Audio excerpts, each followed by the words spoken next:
মেয়েদেরকে বিবাহ করা হয় চারটে জিনিস দেখে। তবে আল্লাহ রাসূল চারটে জিনিস দেখতে বলেননি, বলেছেন এটা পুরুষের স্বভাব, এটা পুরুষ মানুষের যুবকের গতি। এরা বিবাহ করলে চারটে জিনিস দেখে।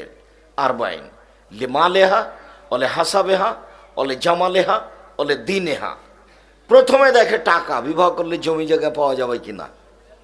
ভাগ দিয়ে এলাকায় যদি শ্বশুর বাড়িতে 10 শতক জমি মিলে তাহলে তো কোটি কোটি টাকা। আল্লাহ নবী এভাবে বলেননি। আল্লাহ নবী বলছেন পুরুষের স্বভাব, ওরা বিবাহ করলে চারটে জিনিস দেখে। এক, মেয়েটার বাপ মা ধনী কিনা। দুই, অলে হাসাবেহা, মেয়েটার বাপ মা বংশীয় কিনা। কোনো সময় মারামারি লাগলে বা জেল হাজত হলে টাকা পয়সা বা কোনো ক্ষমতা প্রয়োগ করতে পারবে কিনা, বংশ দেখা। তিন, অলে জামালেহা, মেয়েটা সুন্দরী কিনা, 3 নম্বরে এসেছে।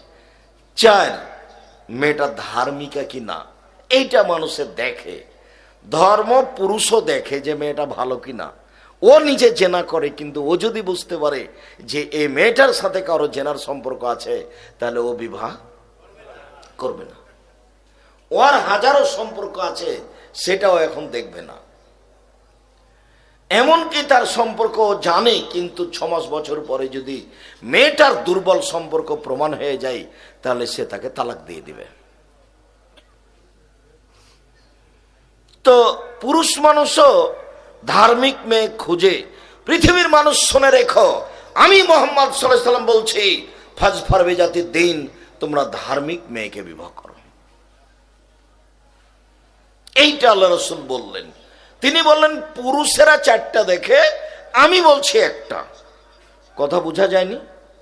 এটা পুরুষ মানুষের স্বভাব, ওরা দেখে 4টে, আমি বলছি একটা। আব্দুল্লাহ ইবনে মাসউদ রাদিয়াল্লাহু তাআলা আনহু বলেন, রাসূল সাল্লাল্লাহু আলাইহি ওয়াসাল্লাম বলেছেন যে আদ-দুনিয়া কুল্লুহা মাতা ওয়া খায়রু মাতাই দুনিয়াল মারাতুস সালেহা। সারা পৃথিবী সম্পদ, সবচেয়ে দামি সম্পদ হচ্ছে ভালো স্ত্রী। এইটা সারমর্ম কি? এইটা কি কথা? সারা পৃথিবী সম্পদ, সবচেয়ে দামি সম্পদ হচ্ছে ভালো স্ত্রী। এই কথার মধ্যে কি রহস্য লুকিয়ে আছে? রাসূল সাল্লাল্লাহু আলাইহি ওয়াসাল্লামকে একদা বলা হলো যে ইন আলিম, তো আমি যদি বুঝতে পারি সবচেয়ে দামি সম্পদ কোনটা, তাহলে আমি সেটা সঞ্চয় করে রাখবো।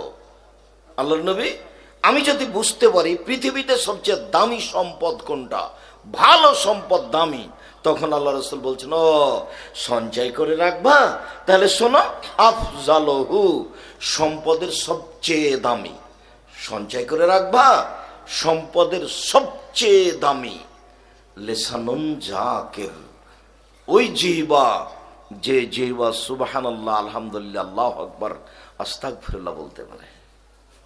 বলতে শিখতে হবে যখন তখন, আস্তাগফিরুল্লাহ ওয়া আতুবু ইলাইহি, আস্তাগফিরুল্লাহ আল্লাযী লা ইলাহা ইল্লা হুয়াল হাইয়ুল কাইয়ুম ওয়া আতুবু ইলাইহি। এগুলো যখন তখন উঠতে বসতে একবারে গতির সাথে নিয়ে চলে আসতে হবে, জরুরি। 2, কালবুন শাকির, ওই অন্তর যে অল্পতেই খুশি। 3, ইমরাআতুন তুইনু যাওজাহা আলা দীনিহি, যে তার স্বামীকে সহযোগিতা করতে পারে। প্রত্যেক দিন যখন রাত 10টায় আসে, তখন জিজ্ঞাসা করে, কি ব্যাপার, ব্যবসায় কাউকে ফাঁকি দেওনি তো? 200 টাকার জিনিস 500 টাকায় বিক্রি করনি তো? দেখো, আমি ভাগ দিয়ে গ্রামের গরিব ঘরের মেয়ে, বৃত্তশালী হতে আমি এভাবে রাজি নই, তুমি ফাঁকি দিয়ে ব্যবসা করিও না, আমার একটা কথা রক্ষা করো। যদি স্বামী হেডমাস্টার হয়, তো বিকালে একটা বড় মাছ কিনে নিয়ে চলে এসেছে, কি ব্যাপার, ঘটনা কি? তুমি তো টাকা নিয়ে যাওনি। মাছ নিয়ে এলে মানে? কিভাবে নিয়ে এলে? বলে একটা ছেলে ফর্ম ফেরাবার জন্য 3000 টাকা দিয়েছিল, 1000 টাকা করে 2000 নিয়ে চলে এসেছি। তোমার সামনে আমি মাছ মাটিতে পুঁতে দিলাম, আমার তালাক হবে না, এই বাড়িতে থাকবো, সেটা আমি বুঝতে চাচ্ছি না।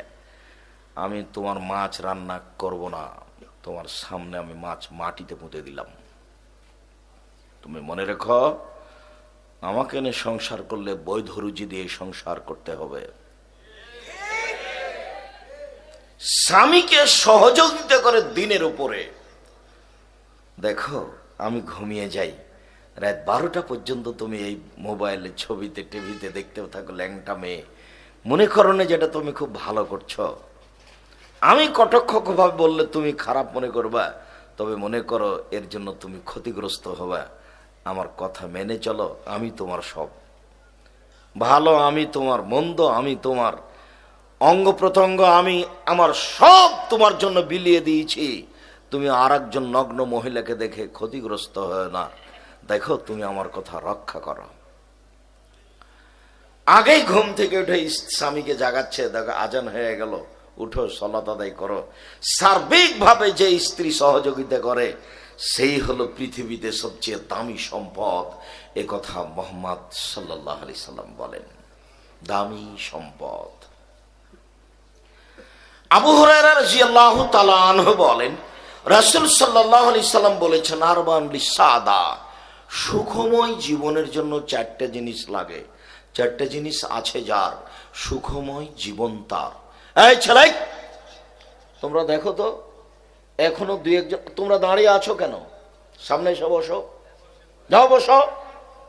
দাঁড়িয়ে থাকলে তো অনেক সময় তুমি অমনোযোগী হয়ে যাবা, কথা শুনতে শুনতে তুমি আর একজনের সাথে কথা বলবা।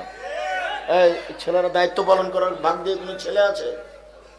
যান বলেন, দ্রুত বসাতে হবে, সামনে না চলে যেতে বলতে হবে, বাধ্য। তুমি মনে করছো আমি এইসব লেখার কাহিনী বলতে এসেছি? না, দিন রাত বলছি। 32 বছর আমি কোনোদিন অপ্রয়োজনীয় বাক্য বলিনি।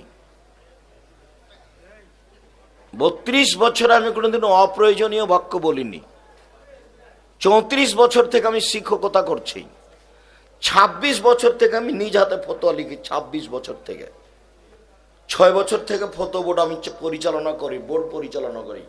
আমার সামনে যারা বসে থাকেন বড় বড় বিদ্বান, দেশ বিদেশের, যাদের 70-80 হাজার টাকা বেতন এক একজনের। আপনাদের জামিয়া সালাফিয়া বিদেশি শিক্ষক থাকেন, 250 জন শিক্ষক শিক্ষিকা আছেন যাদের প্রতি মাসে বেতন লাগে 30 লক্ষ। কিভাবে দেন আমি সেটা বুঝতে পারি না। লাভদুরে ভাগ দিয়ে তো 10 টাকাটা দিনই, কিভাবে চলে সেটা আমি জানি না, তবে চলে এটা আমি দেখতে পাচ্ছি। এক মাসে 30 লক্ষ টাকা বেতন লাগে, কিভাবে চলে এটা আমিও বুঝি না।